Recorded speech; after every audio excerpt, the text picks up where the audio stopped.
Evolve Beyond Borders is proud to introduce Anitta Lettink, founder at HR Tech Radar and partner at Strategic Management Center. Anita is an international keynote speaker, advisor, and author of How to Select Your Next Payroll. She is among the top 25 global thought leaders on the future of work and a top 100 HR tech influencer. Let's welcome Anita as she shares her insights on Ultimate Guide to Selecting Next Payroll. So, goedenavond Amsterdam. Good evening Amsterdam. Very nice that you're all here. And always a pleasure to talk about global payroll, obviously. I have been doing that for more than 20 years, which is a really, really long time to spend on one topic. And that was also one of the reasons why I wrote the book last year. Evolve Beyond Borders is proud to introduce Anitta Lettink, founder at HR Tech Radar and partner at Strategic Management Center. Anita is an international keynote speaker, advisor, and author of How to Select Your Next Payroll. She is among the top 25 global thought leaders on the future of work and a top 100 HR tech influencer. Let's welcome Anita as she shares her insights on Ultimate Guide to Selecting Next Payroll. Thank you. Always a little bit strange to hear that about yourself, don't you think? Anyways, so this is the book that I wrote, and the reason that I wrote it after all this time in the industry was actually this. Last year, first quarter, I saw a lot of news around payroll go-lives that went wrong. And you are all in payroll, and we know that when payroll go-lives go wrong, there are dire consequences. And last year was really bad. And people didn't get paid to the extent that they had to go and get their food from food banks. Never good, and detrimental, obviously, to the reputation of the company that is paying them or the payroll vendor that is paying them. So I started to think about what could go wrong there. And the first thing, of course, is to look at solutions. Are all these companies using the same solution? And is something wrong there? And that wasn't the case. It was all of them. And so the second thing that I thought was, are they all using the same implementation partner, or are they all using the same outsourcer? That wasn't the case either. And from the languages here and the headlines, you can see that this happened all over the world. In the United States, in the UK, in Finland. I saw some in Nigeria, which I didn't put on the slide. So something was going on there that wasn't explained by solutions or vendors or providers. So my next question was then to a couple of people, so what was really going on here? And without fail, it turned out that something had gone wrong early on in the process, in the buying process, in the cycle, because of a misunderstanding between the buyer and the vendor. And that is super logical, because the vendor does this for a living and they sell payroll every day and they use a lot of definitions and jargon, and you think you understand each other and you think you are talking about the same thing, but that is never the case. And if you are a buyer, hopefully you have a contract and you can remain on the same payroll for 5, hopefully 10 years. So you do this once every 10 years. And so the knowledge gap between the vendor and the buyer is huge. And especially because technology is moving so fast these days and processes are changing. And so what you currently have is completely different from what you get. And so the main reason for me to write the book was, well, what are we talking about here? If I can write about what you need to do as a buyer and hopefully educate you a little bit, that you are aware of the fact that sometimes you are talking about two different things with a vendor, maybe I can bridge the gap a little bit, and hopefully that leads to more people being paid correctly and accurately after the first day of the go live. So the most important question I think that you need to consider when you are thinking about changing payrolls or vendors, what are you actually trying to solve? Because payroll has evolved a lot over the past 10 years. Technologies have changed. There are a lot of new technologies that have come to the market. New functionalities are available. And that also means that I have worked in global payroll for a very long time, where in the past, if you would change your payroll, you would change payroll for all your countries. So global payroll was a huge, complex, long implementation, especially if you did this in a lot of regions and continents and countries. And over time, we started to discover that maybe this complete replacement of what you had wasn't the smartest idea. But it wasn't very flexible, and in most cases, it was better to do that because there were no alternatives. But now there are. I'm trying to yeah. And one of the reasons for that is over the past couple of years, there have been enormous investments in HR technology.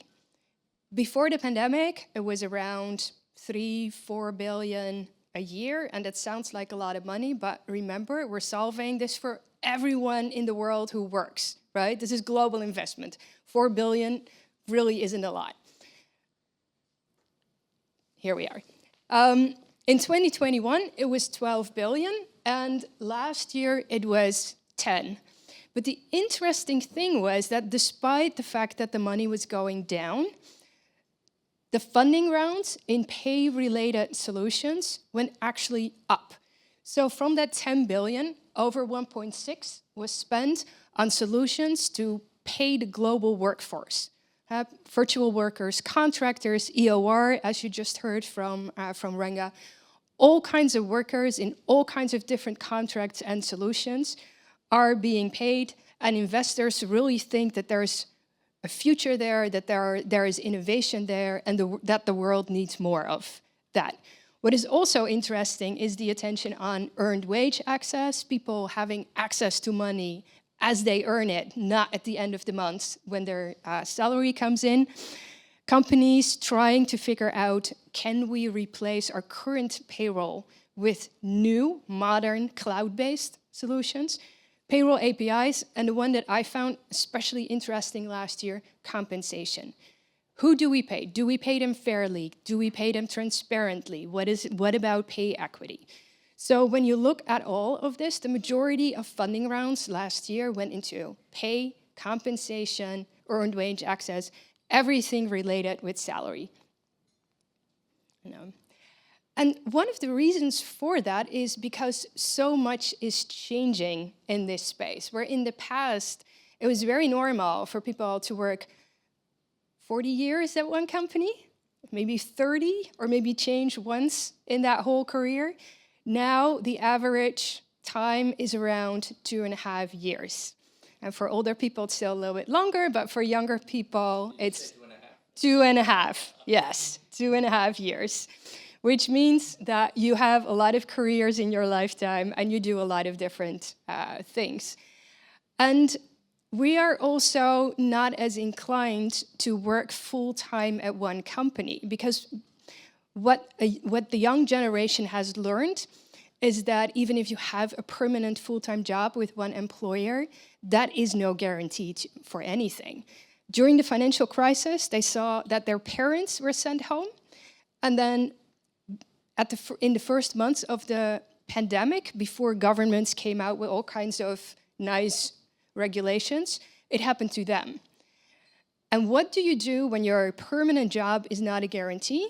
You start to diversify your income streams. So you work maybe 20 hours at one company and maybe 10 at another, and then you have a little side business online, because anyone with a credit card can start a side business, right? So you go on Etsy and you sell your artsy stuff, or you do something else. So you need a way, or they think about money differently.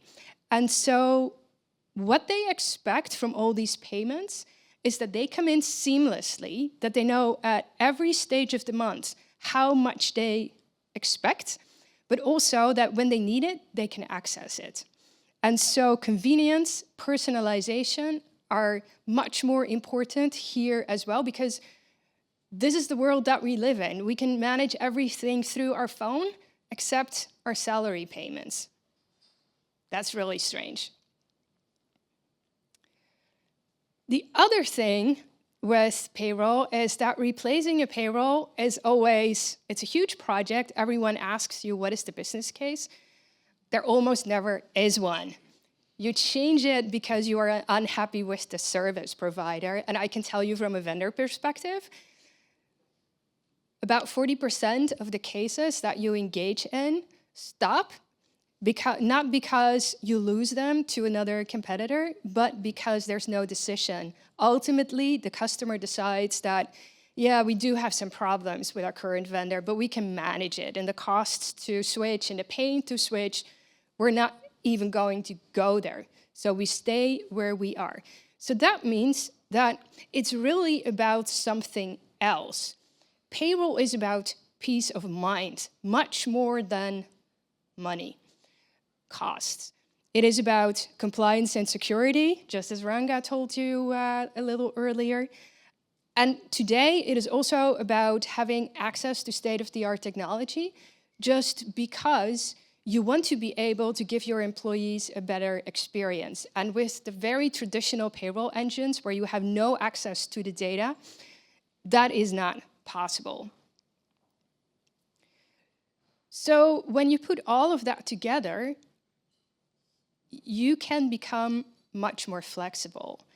And the new technologies that are coming onto the market almost all have APIs. They have predefined, prepackaged integrations. And that means that the question is not only what are you trying to solve, but it is also what do you currently have that you can continue to use or that you hopefully can reuse. And that means that where in the past you maybe would switch out all of your payrolls to move to one single vendor, there are now solutions that allow you to switch out a couple of them, but still have access to all the data that comes out of it in a sort of dashboard or a sort of overlay. And that makes you, as a payroll customer, a lot more flexible, because now you can switch to a different vendor when, for instance, your current provider system is at the end of life. They are not maintaining it, it's too old, and now you can switch to a new one. But you don't have to do that for all the other engines that are still working. And that means that you also have much more buying power, because it's not the big bang. You are not so dependent on one vendor. And if you have unfortunately chosen one that doesn't deliver great value, you have the opportunity to switch that out without consequences for the rest of your landscape. So much more power to you, much more flexibility. And that means that preparation is key. So what is the problem that you are trying to solve? What works? And then what remains that maybe you need to do something about? And there are 3 things that are key to think about when you are switching to a new provider. The first is data. As providers, we like you to bring very clean data. You need to do that work before you even come to us. And if you want to go live without friction, without problems, we need to know exactly who worked for you, what salaries they have, and you cannot make any mistake in that data. But what I've seen over and over again is that when people switch, they would also like to bring in the history. And that means that you have so much more data. Where a better solution is probably that you ask your old provider to give you access to that data without being able to change it, but give access to the archive. And so you have that information, but you don't have it in the new system. But once again, through overlays, you can still use technology to get a full picture of that whole employee history. The The second thing is policies. One of the things that I always did with potential clients was go through their policies and understand to how many people they actually applied. Especially if you are a company that has done a lot of mergers and acquisitions, you have all kinds of people with all kinds of regulations where, first of all, no one knows exactly how they work anymore. And secondly, there may be 2, 3, 4, like a handful of employees that are still on that policy, but bringing it into the new solution and maintaining it for the next 5 to 10 years is super costly. So also there, very often a conversation with the Works Council or the union can help you optimize these policies so that your new payroll becomes a little less complex. And then finally, the go-live criteria. Because when I talked about some of the issues, some of the problem cases that I saw, there is always pressure to go live on January 1st. You know that, right? Yes, you know that. I see that on your faces. So January live is the day, and everyone works towards January 1st. But what if, like in November, you discover that some of the things that should be done aren't done? Now what? The pressure to go live on your new system is enormous. And if you have not defined the go live criteria with your vendor, and also determine what needs to be done in order to hit those criteria, to approve them to go live, you have no way of objectively saying, sorry, we're not done. We cannot go live on January 1st. It's irresponsible to do so. We'll run another quarter on our old solution and we'll go live per April 1st, because the quarter is then usually what you take. So having agreed go live criteria is the third thing I think that is key when you are making this transition. Now, the interesting thing with technology is, of course, that it brings new functionality. And behind me, you see some of the most recent innovations in payroll. And they go from internal processing, robotics and automation, anomaly detection, where every month you start to get a report from the system, what the deviations are compared to last month, and you check if that is okay and expected, or if it's unexpected and you need to correct them. To innovations that are more focused on your customer, which is, in this case, not your boss or not your finance director, but it's the employee. And I think as I was writing the book, one of the things that became really clear to me is that in payroll, when we do projects, we often think a lot about how we can make it better for the payroll department. And we do not spend the same amount of time on thinking, how can we make this better for our employees, the workers that we pay?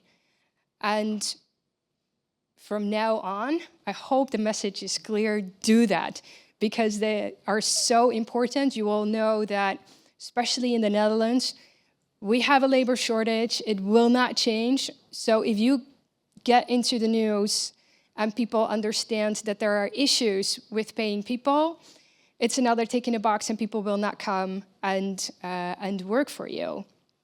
And what I really would like you to think about is that a payslip is only the beginning. For us, as payroll people, it's the end of our process. It's a deliverable. For all employees, it's the input to a new process. And the other thing that is happening today is that a lot of companies are starting to look at this process and coming in from the bottom. So there's a category in technology that's called fintechs. And financial technology companies are disrupting the whole financial industry. And they have started with banks. And where we come from the top, they get in from the bottom. So they started first with debit and credit checking. They're slowly moving up into the spending, saving, and investment areas. But the ultimate goal for these companies is getting access to salary data. Because once they have that, they have a full picture of spending patterns from companies and employees. Now imagine how powerful that is and how much they could do with that data. So one of the things that I think we all need to think about more is, so when we pay employees, what do they actually do with that money? Do they know how to do that well? And so I know we are not used to think about this, but in this new world, with these new kind of employees in mind, I would encourage you to, when you think about payroll the next time, when you try to select a new payroll next time, think a little bit further than just your payslip. Think how easy it is for your employee to get access to that data. Can they get access early? Can they maybe already see what they will get in their bank account like 5 days before you actually pay them? Can they point out to you that you forgot something in their payslip while you still have time to correct it? And can we then make sure that everyone that works for us is being paid on time and correctly the next time when we switch vendors? If that's the message that sticks in your mind after my presentation, then I'm done. So thank you.